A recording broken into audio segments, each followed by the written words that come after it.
his supervisors or advisors. His interest span multi-agent systems and reinforcement learning. And Here he is. Thank you. Thank you for the introduction. It's been my third day at South Carolina. I've been really enjoying my experience here. Good morning. I'm Chi. I'm very happy to present my research on trustworthy multi-agency. Okay, I'll first give you an overview of what motivates my research and what I've contributed so far. Then followed by some details about two of my major contributions. And finally, I will conclude with slides on my future agenda. I do research in artificial intelligence or AI, and I believe that intelligent decision making is at the heart of AI. Whether you would AI to do self-driving, play games, or manipulate objects, AI has to make good decisions consistently. We AI researchers have a beautiful diagram to describe the process of decision making. We use word agent to refer to the AI decision maker that is interacting with the external world. It observes a sequence of states that describe the configuration of the world, along with some signals, which we call rewards, that quantify how good or bad these states are. Upon a state, the agent has to make a decision to perform a certain action, which is hooked back to the world, and action will affect all the future states and reward signals. The long-term goal of this agent is to select actions that maximize the total future reward it gets. It captures many important AI applications using this diagram. Let me give you an example, which is a drone delivery example. Suppose we would like AI to control this drone to deliver packages. It gets sensor input as its state of the world, and it outputs the next control as its action. If it gets a +1 reward upon a successful delivery, then maximizing this long-term reward means that we are trying to deliver as many packages as possible. The drone is often not alone. Many drones can coexist in the world at the same time, and multi-agency, as the word suggests, involves multiple AI decision makers that make decisions all together. Things get complicated with multi-agency, but multi-agency is almost everywhere. It's not specific to drone delivery. We have multi-agency in self-driving cars. Many cars can coexist at the same time.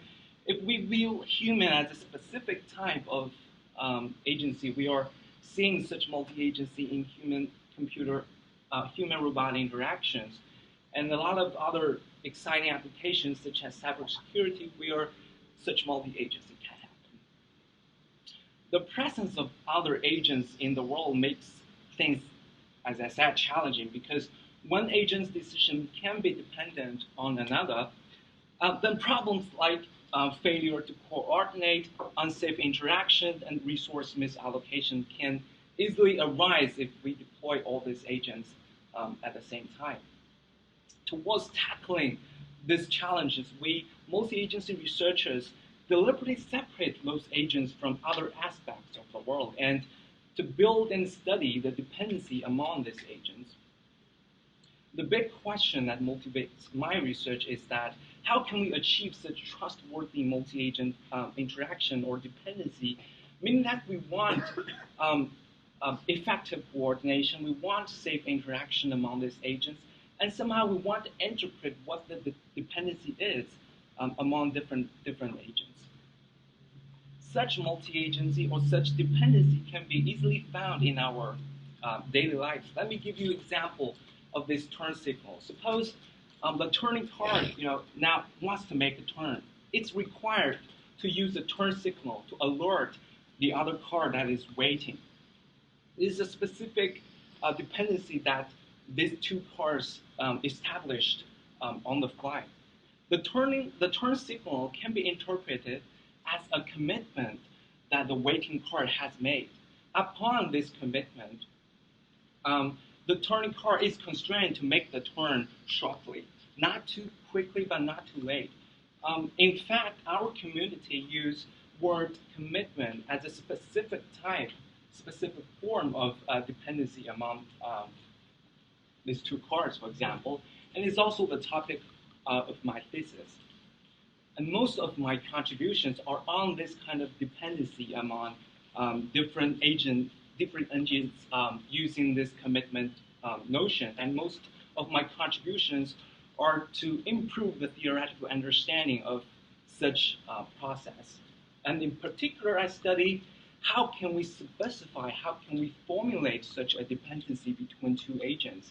And once such dependency is formulated, how can one particular agent, for example, that turning car, successfully or faithfully fulfill such a commitment, even under some uncertainty about its environment? In the rest of the talk, I will go a little bit deeper into these two contributions, specifically to these two papers. And besides these two, my contributions also focus on the other side, on the other end of this dependency, namely that waiting car. How that waiting car can model this dependency, model this commitment in a robust manner so that it can best exploit the dependency, the commitment that the turn signal has made. Okay, let me go to the very first paper I've mentioned. Before we proceed, we need a little bit more formalism on this decision-making process. And formally, this decision-making process is often described with this Markov decision process, or MDP. The state of the word is denoted as S sub t, which belongs to a large state space. And the agent's policy time maps that state to a particular action that is going to perform at this very time step t. And in general, that mapping can be stochastic, meaning that it's a stochastic mapping from a particular state to a distribution over its action set. And at the next time step, the word will give a feedback as a reward signal, which is sampled from this reward function R, and the world will transit to a next state S sub t plus 1, which is sampled from this probability P. And this process is repeated again and again. The goal of this agent is formulated as a maximization problem where it tries to find the best policy that gives the highest value, where value is defined as the expected sum of reward up to a particular time horizon h. We'll do a summation here, implying that we are doing things in discrete time.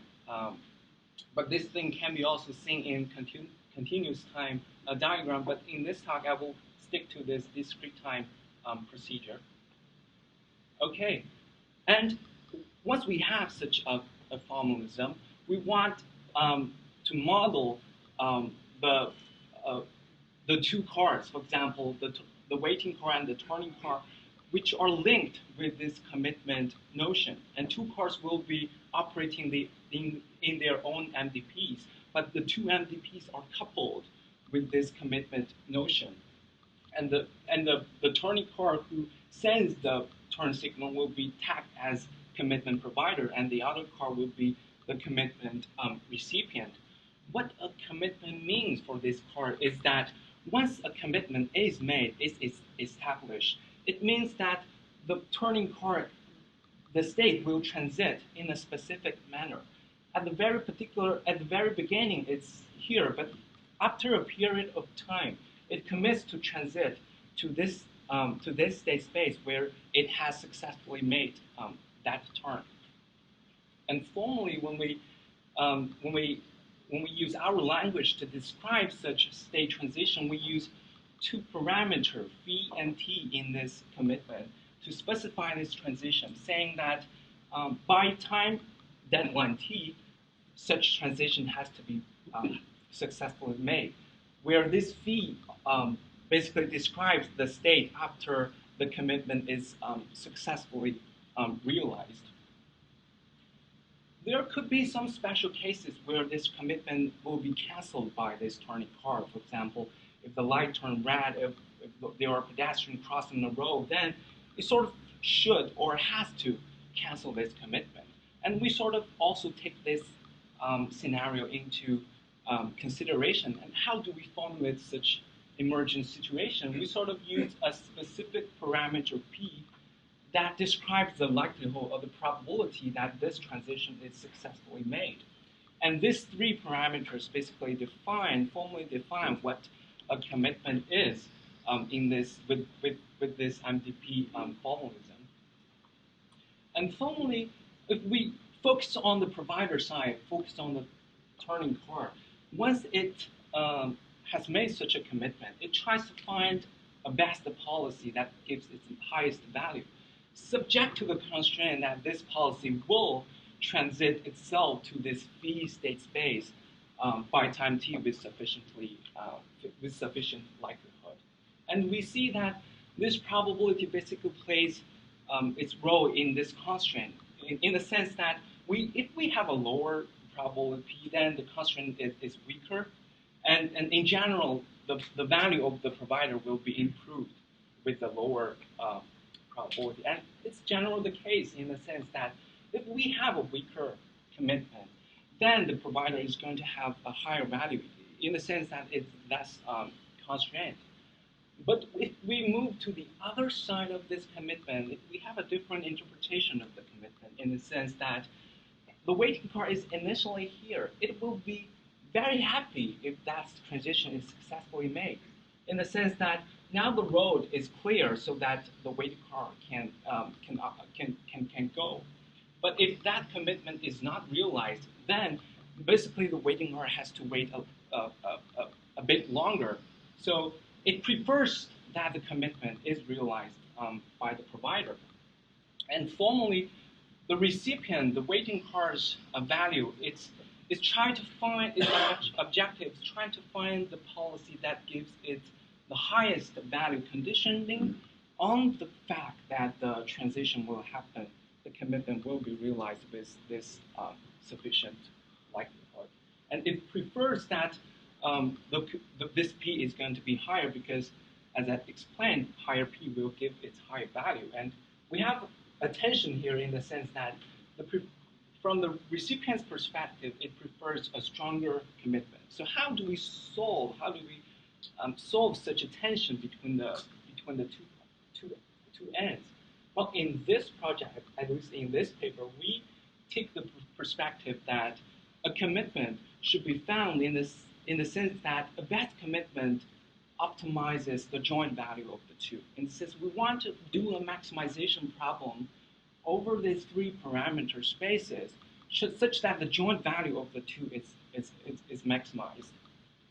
And in the rest of in the next several following slides, I will explain the situation where we sort of fix these phi parameters. As I explained, it's something that is obvious at least to these two parts, but we are trying to ask how to find a good pair of TP parameter such that this objective is maximized. And in particular, this T is already discretized in the sense that we can take some discrete value from one all the way to the decision horizon, but that P parameter is still continuous in the sense that the total search space is a continuous space. But bear in mind that when you evaluate a specific point in this space, you have to do a maximization for U and V, these two functions. Evaluating U and V itself is a maximization or optimization problem that is going to be expensive. So the goal of this problem, in this problem, we want to wisely choose several points in this space so that this evaluation can be done efficiently. So what's the most naive or straightforward thing to do this search? Well, we sort of evenly discretize this probability space in the sense that We even discretize the probability states. We have several candidate points to evaluate. The size of this sorry. Okay. So U of A, C and V, V of C, so these are providers and recipients. Yep. Yes. And we want to maximize the sum of them. Right. Why sum? Well, we take the perspective that these two agents are, collaborating in the sense that one don't have to be too selfish about itself. Instead, we want a joint value to be maximized. So everyone is at least not too unhappy. So that's the situation we're considering. Also, you can take the perspective that this provider is very selfish in the sense that it wants to maximize its own objective, but we take the perspective of this joint value maximization. Okay, we were here, and I said the size of this even discretization is going to be depending on the resolution that you are using for the discretization. Also, the quality of this discretization is also depending on that resolution. But some people surely came up with something smarter in the sense that what if we are restricting to our search space to those deterministic policies, in the sense that the policy is a deterministic mapping from the state to the action space. And we sort of find all such deterministic policies and find the corresponding points in this state space. The size of this discretization is still very large, in the sense there are so many deterministic policies to consider. But we have the guarantee that the quality of this method is going to be optimal, in the sense that there is no loss of optimality if you restrict your attention to those deterministic mapping. But the contribution of this paper and this paper is that we found a much smaller discretization, much smaller than the deterministic policy, but still we preserve the quality of the solutions. So what's this point? What's this method? We call it a breakpoint. What is it? It comes from the theorem that we proved, in the sense that we say if you are treating this u and v function as a function of the probability, and one is not increasing and one is not decreasing. As I explained, it's not that surprising, but what's surprising is that one is concave and one is convex, in the sense that this one is concave, this y is going to be convex. What's even more surprising is that both functions are piecewise linear, in the sense that we can find some linearity breakpoints along these two functions. Why is it a good thing? It's good because if we want to maximize the sum of the two, right? We can only restrict our attention to this green dots, this linearity breakpoints. It's guaranteed that those green dots should contain a joint value maximizer. And what's even better is that these green dots can be efficiently identified, given that we have these beautiful structures along these two functions. For example, in binary search, we'll do the work. You can find another efficient method to identify these green dots, and that's what we evaluate in our proof of concept domain, where we sort of mimic the situation of that waiting car and turning car. The turning car is here. It says it's doing a random walk along this 1D space, in the sense that it wants to reach either end as soon as possible. It wants to minimize its time to reach either end. But unfortunately, there is a gate that is initially closed that separates the recipient from the left end. But the provider, we sort of can go to a particular stage such that it will open that gate. It enables a shorter path for the recipient. And we are comparing those two discretization method, and for the first two discretization method, we are considering a resolution up to a specific resolution. I have a question. So if you took the previous slide, is that piecewise linearity an effect of the problem, or of the discretization and the modeling of the problem that you are creating? I know I've lost a lot of technicality behind the theorem, but technically speaking, the theorem said for whatever MDP you give me, it always guaranteed to have such piecewise linearity. But of course um, this P and this P is going to be part of the commitment that I just explained, in the sense that the commitment is to transit your state to a particular subset within a time horizon by some probability. Then if that's the thing, then you are guaranteed to have such piecewise linearity. This is the theorem in the sense that it holds for whatever MTP you give me, for at whatever commitment it is given to the provider and the recipient.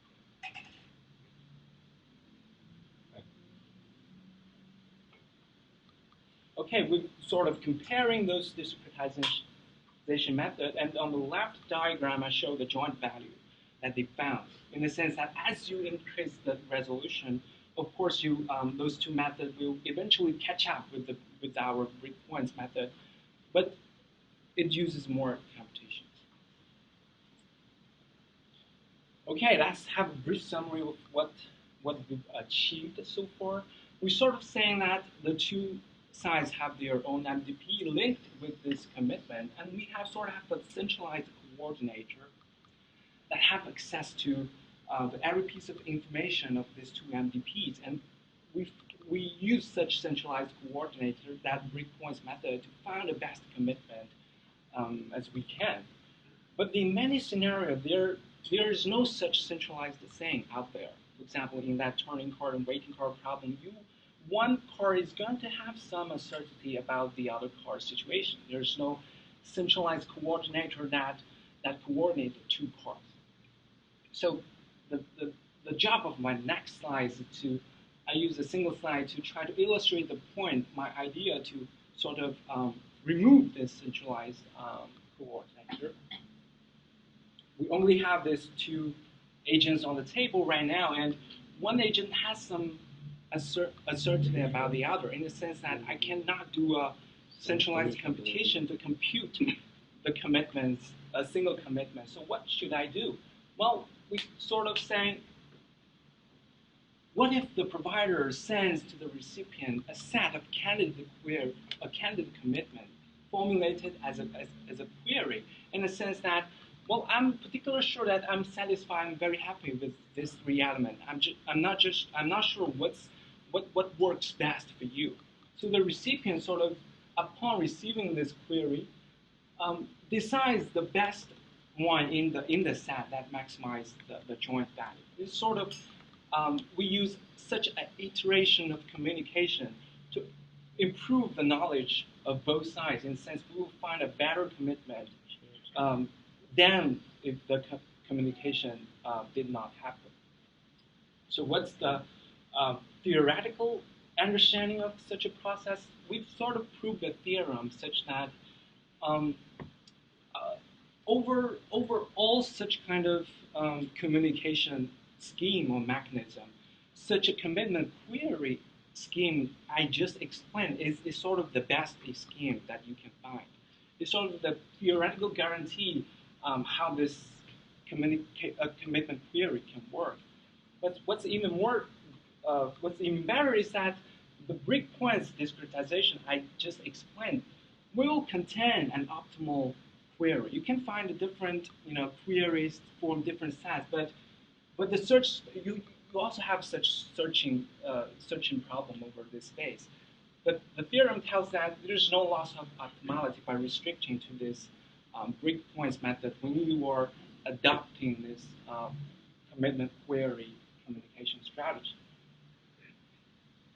Okay, so far I have explained what I've done in this for this paper. I've moved on to the other major contribution I've made, which is we sort of focusing on this one now, the provider now. How should a provider fulfill its commitment, even it has some uncertainty about its environment? Let me remind you of the commitment, what a commitment means for the provider. It means that Initially, I'm somewhere in my state space, but after a period of time, I should transit to this fee-space state space with sufficiently likelihood. There could be many paths that achieve such a commitment. It could be alternative paths and also hit this fee state space with sufficient likelihood. How to choose between these alternatives? Well, this alternative will be weighted or will be the preference over this alternative will be decided by the reward function, just as I explained. And there's some specific reward. Maybe the blue path is less preferred than the red one. But then there's another reward function. This blue path is preferred over the red. So had we known at the very beginning what the true reward function is, then of course we have no problem choosing between the two. But the question that I'm going to answer with this paper is that how about the situation in which the provider at the very beginning has some uncertainty over its reward function? Then how does the provider choose a good path between these different alternatives in such a scenario? Chief, sorry to go back a little bit, but because this is multi-agency, could you maybe describe if there is more than one recipient, how your formalism handles that? Yes, a single commitment sort of connects two agents in my consideration. You can have multiple recipients in the sense that every pair of agents can have such a dependency, but it's sort of increasing the complexity of the total coordination. It's the usual difficulty we see when this number of agents goes up. But in this talk, I'm going to be focusing on this pair in the sense that we are restricting ourselves to a single pair. But I'm going to stress the scalability part later in the talk. Thank you. Thank you. Okay, where were we? Okay. Okay, let me give you a concrete example where such reward uncertainty can happen. Suppose this 4x4 map is Mars, and we have a Mars rover sort of moving around this map, and its goal is to collect those rocks scattered on this map. But it has very hard constraint in the sense that the battery of the life only supports 10 days. It has to take the exit to the right by time 10. It's sort of an implicit commitment that a provider should satisfy. The recipient is not that explicit, but we sort of have such constraint put on this Mars rover, on this provider. Each rock can be either good or bad. There's two types. Upon picking up a good rock, you will get a +1 reward because it's of good scientific value. But if you pick up a bad rock, then it will give you a -1 reward. In the sense that the rover wants to, given its limited time of operation, pick as many good rocks as possible. But at the very beginning, right here, it's not sure which rocks are good. But what should we do at this point? Well, the rover is very, I have a counting here that there could be 2 to the power of 4, 16 different possible reward functions when we do that. But how should the rover resolve its uncertainty about the rock? It has a very strong and useful action, which is to probe a rock. Upon this probing, it will receive a plus epsilon of small amount of reward if the rock is good, and a minus epsilon if it's bad. That probing does not give the rover a big reward immediately, but it's very informative in the sense that it will tell the rover which type the rock is. So before you do every picking up, you should always do this probing action, and this sort of we use the word reward indicator such that we refer to those rewards that is not necessarily big or very large, but it's sort of very informative in the sense that it resolves such reward uncertainty. Yes. So when you're talking about a problem where you need actions to collect information, that suggests that perhaps the right model is a POMDP rather than an MVP. Can you comment on that difference and why you're using an MVP for this kind of problem? Yes, a POMDP is a more general thing. Is that if we have an MVP and we use we have some uncertainty over the reward function, that itself can be a specific type of POMDP. But POMDP, as you said, can solve many different other scenarios where it has a more general uncertainty about this. But we are restricting, at least now, to this reward type of uncertainty where you have where you can use this reward indicator to resolve this uncertainty. But you're absolutely right that it can be formulated with a POMDP.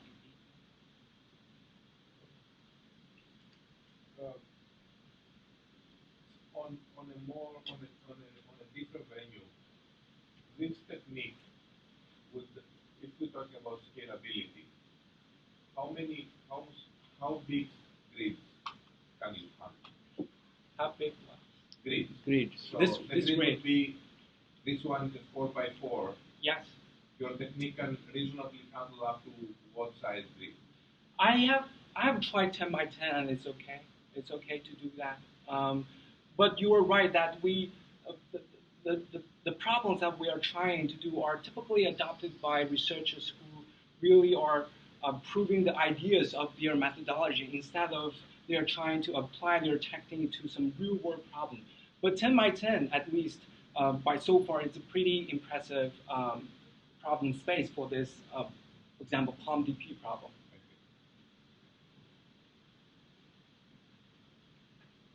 And if that reward indicator is very informative, then we should sort of seek out this reward indicator. For example, if you can do this to rocks, you can do the other two, but what you cannot do, you cannot sort of looping around all 4 rocks because you just don't have enough time to do so.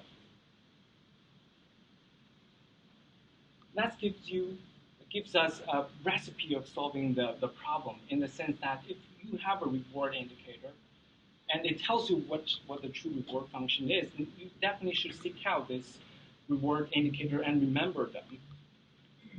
But in the meantime, you should not violate the commitment that you've made in the sense that you should not choose a path that does not hit the fee state is sufficiently right. So let me formulate this problem with some formal language in the sense that we have a reward and simply expressed with a finite number of reward functions, and we have such a base in prior mu0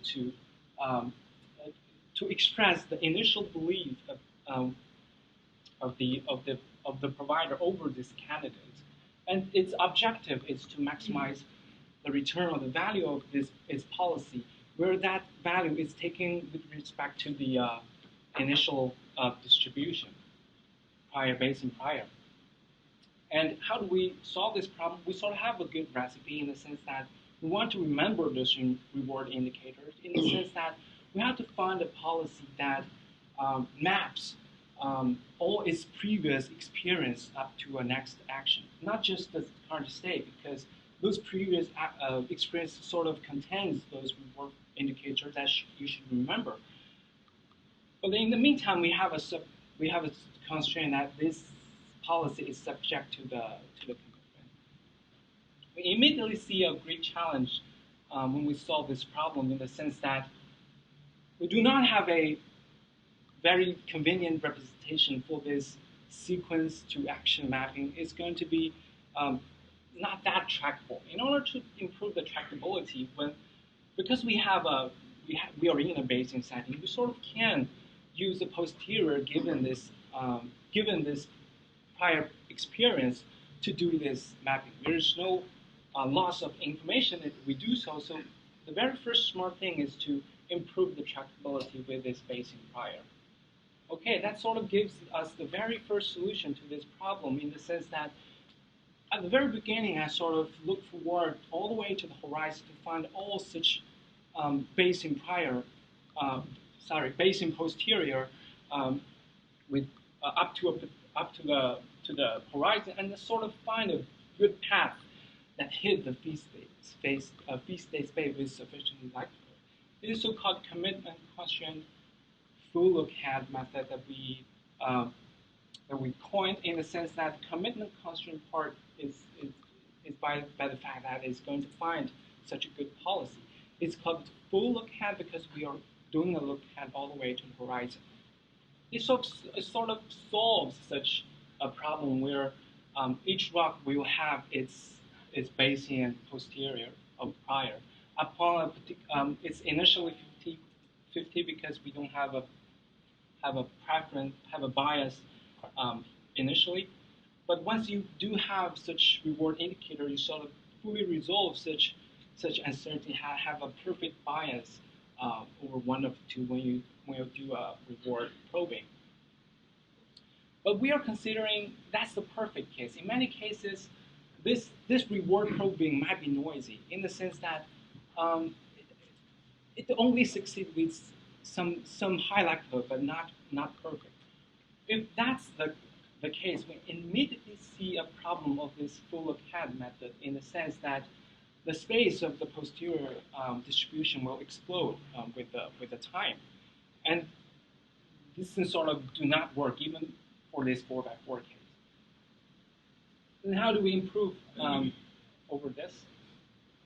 Well, we sort of say, what if you just look at to the point where you sort of run out of your memory? You don't do look at further. You just do look at upon this time L. And before this look at, you sort of still do a policy that is a mapping from your state and posterior to the next action. But after this time step, you sort of freeze the knowledge, freeze the posterior to wherever you were at this point, and only do a policy that's based on your state. And of course, you have to find a policy that does not violate the commitment. We coined this method, the commitment constraint look at, because we take out that full part. We do not do a full look at all the way to the horizon. It's sort of a tractable algorithm on this 4x4 case in which, as you increase the look at horizon, right, you sort of have a better value, but very quickly you still will run out of memory when it hits to some pressure. But when you sort of eyeball this problem, you should probably say, okay, I have 10 times that. I probably should able to do 2 rocks perfectly. I have time to do this rock and then this rock and then take the axis. I should be able to do a pretty good detection of the types of rock, and each rock will give me 0.5 reward in expectation. So probably the optimal should hit somewhere above 1.0. So is that possible?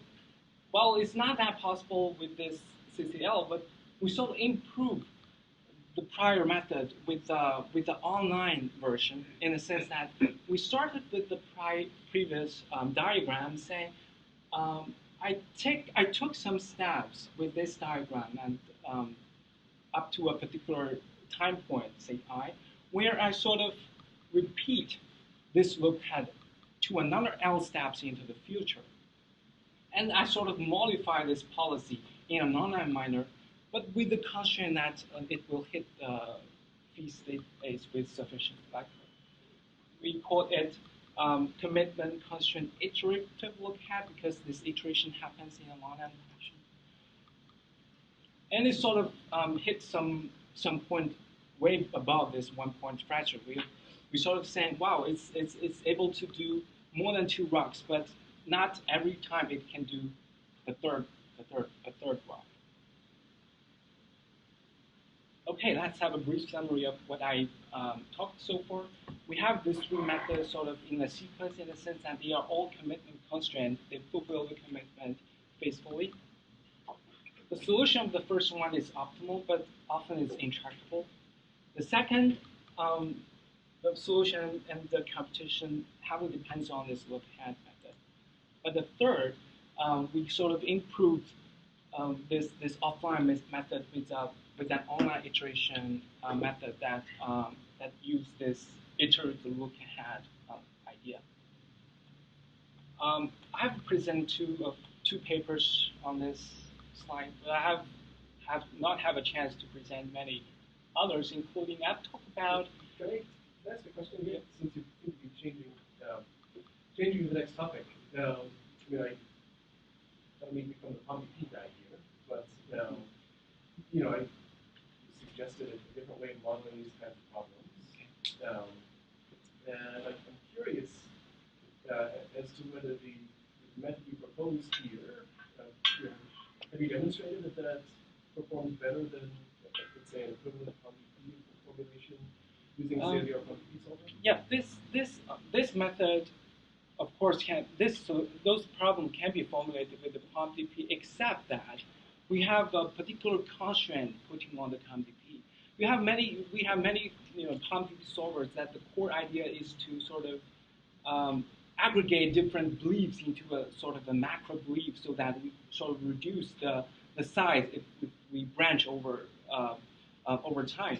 But when we aggregate those beliefs, you have to take the consideration that perhaps this commitment constraint will be violated if you just randomly aggregate those beliefs with this POMDP solver. That's why I didn't try this POMDP solver directly.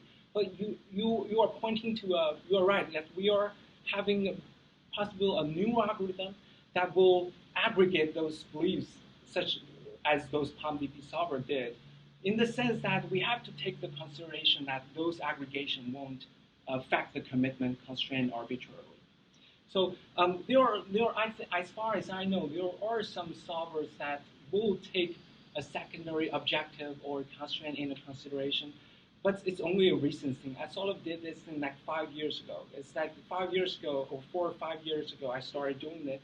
There's no such good way to aggregate those beliefs as POMDP solvers do without arbitrarily without violating those commitments.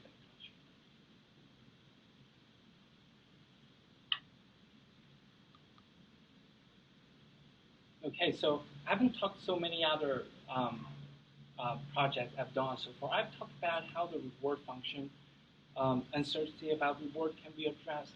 I've also talked about how the uncertainty about the transition can be addressed. I've talked about how the Bayesian setting can be addressed, but I've also addressed the non-Bayesian setting where such Bayesian prior can be sort of unnatural or arbitrary to some people. I've also focused on the other side of this commitment, namely how the recipient can model the commitment in a robust manner so it can best exploit this dependency. I've talked about how a cooperative commitment can be effectively formulated, but I have another project where we sort of walked away from this commitment dependency. We do not restrict ourselves to this 3-parameter setting with a commitment. We sort of want a dependency naturally emerge between different agents.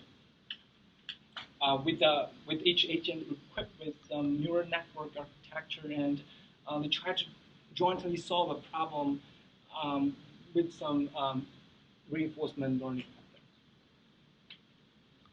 Okay, so let me conclude with my future agenda. What am I excited about in the next few years? Obviously, there are many potential applications of this multi-agency idea, namely, for example, multi-robot system, human-robot interaction, and sort of the classic domains where multi-agency is the key part. But there are some other applications, such as cybersecurity, where which sort of attracts more and more attention from AI community. For example, in a network-based intrusion detection, we have a group of distributed system of computers connect together, trying to defend themselves from outside attacks.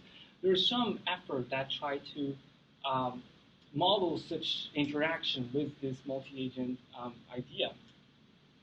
Besides those applications, I want to share with you my view about this trustworthy multi-agency. I want to share with you a roadmap that where today I talked about how to formulate such a dependency between two robots, and in a few years I want to study how can we formulate this trustworthy dependency between multiple robots where sort of we want a scalability, we want a better scalability between different robots where not necessarily each pair of them will formulate a good dependency, but such dependency could be formulated in an online manner upon a request. And in the longer run, I will see that we would like to bring human beings into the loop in the sense that the question is what's the core difference between a dependency between two robots and between a human and a robot. And along this road, I can imagine so many important challenges that we will see along this road. I just want to name a few here and give my thoughts. The very first issue along this road is that the verification of being trustworthy. I've talked a lot about how should, for example, provider will fulfill its commitment in a trustworthy manner, but how can it earn trust from others, saying, I am fulfilling this commitment in a trustworthy manner? How can I earn trust from others?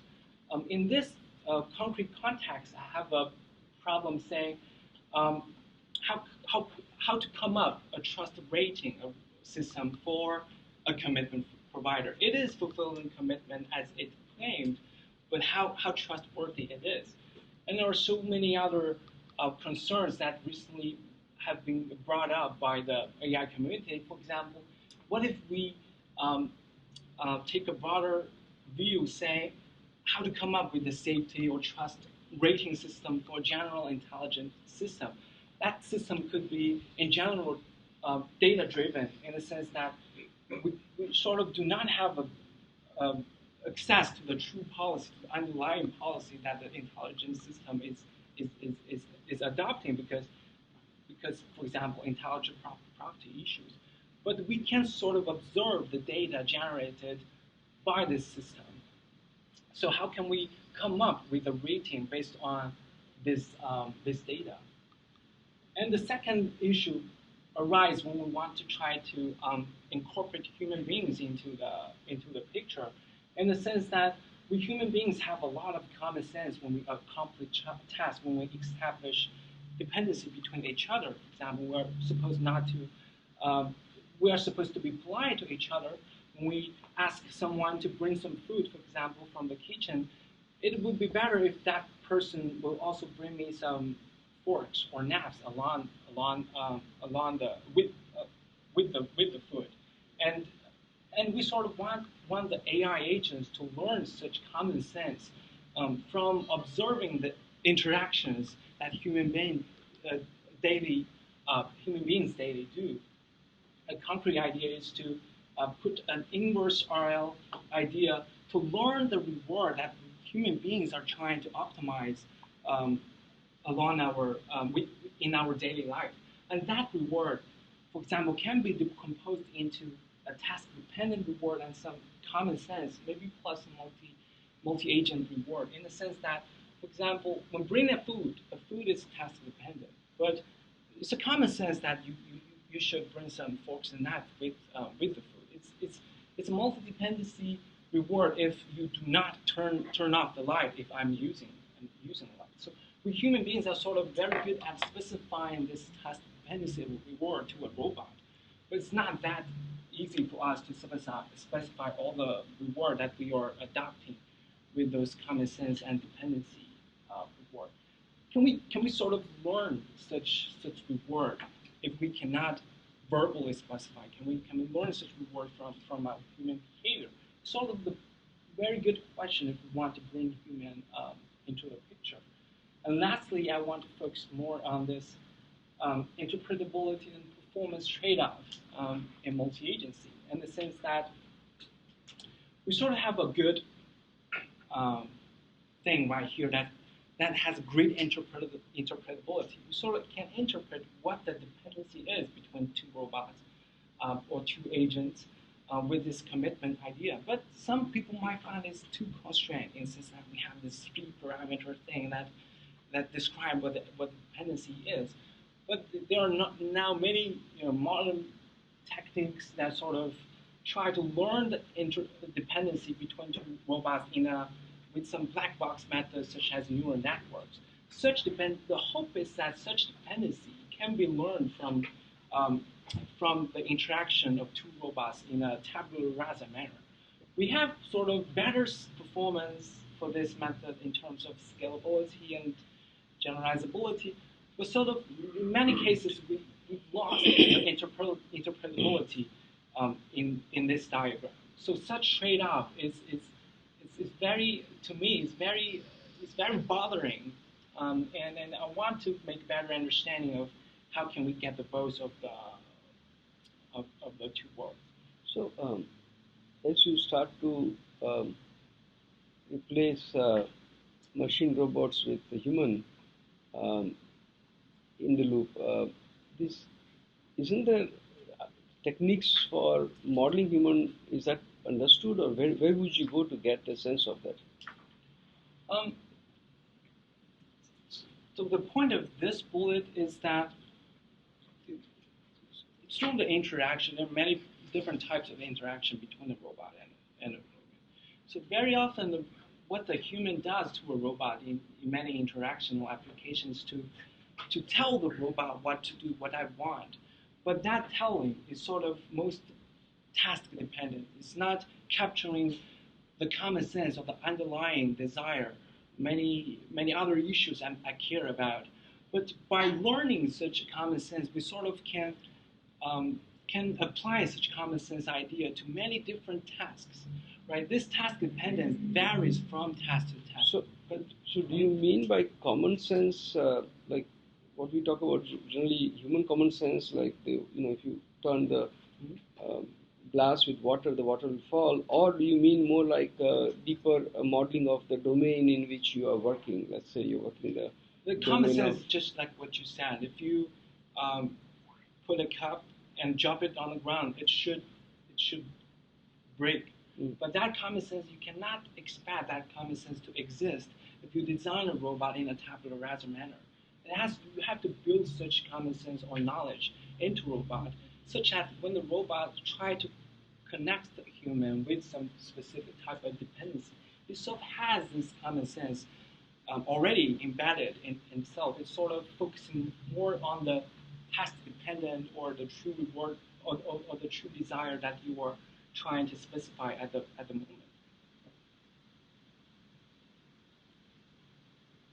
Okay, that's sort of the last slide of my talk, and I would use the very last slide to thank my collaborators, especially my advisors at Durfee and Singh. I also learned a lot from Rick, from Anna, and from Stephen.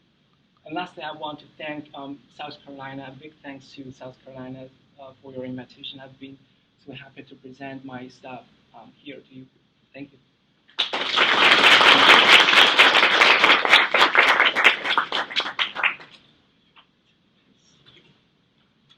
Okay, so I have a question. So essentially, you mentioned your potential, your applying method to self-driving car, robots, all this kind of stuff, but in your presentation you gave us a very point problem result.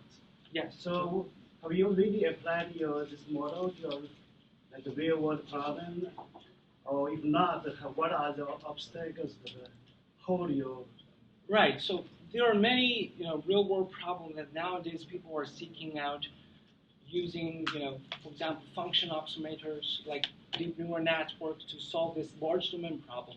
A very concrete obstacle is to better understand the state space of the problem I'm talking. I've sort of fixed that phi parameter as a subspace of the of host. That's a big assumption. That is, in many cases, you will need function approximators to better understand the whole state space. if you have many people think if you have a large space at the very beginning and use sort of a tabular-based method to study this, it's not going to be very useful for real-world application. Maybe the very next step is to use function approximator to better understand that parameter, for example, in the commitment. So currently you haven't been able to apply it to any work project? No, not yet. My most contribution or the theoretical understanding about this diagram. Yes. You mentioned your theorem at the beginning about the U and V value functions for the provider and the recipient, and the piecewise linearity back to the concavity. Can you tell us a little bit about which technical tools you use to obtain these results? Yeah. Is it Jensen's inequality or something like yes, that? Yes. Okay. So the monotonicity is simple in the sense that if you increase the P, you sort of decrease the feasible set, sort of you have a natural decrease, especially on the provider. But for the recipient, it's also very intuitive in the sense that if you increase B, you sort of increase the probability of that small fee set, and that small fee set, I have assumption that will induce higher reward, higher value for the recipient. So that monotonicity is really intuitive, but the piecewise linearity is not. Is sort of the most unintuitive thing in the sense that the probability appears in the constraint, and when we try to solve such a problem, I adopted a linear programming approach where the constraint sort of appears in that inner programming, and sort of understand how the different parameter in that inner programming affects the optimal solution. And if you carefully analyze the effects of that linear program, then you sort of can understand how such function can be a piecewise linear thing in that program. And here because he is appointed with the dean and then lunch and other people. Sheila is right there. Thank you very much. We will continue discussion.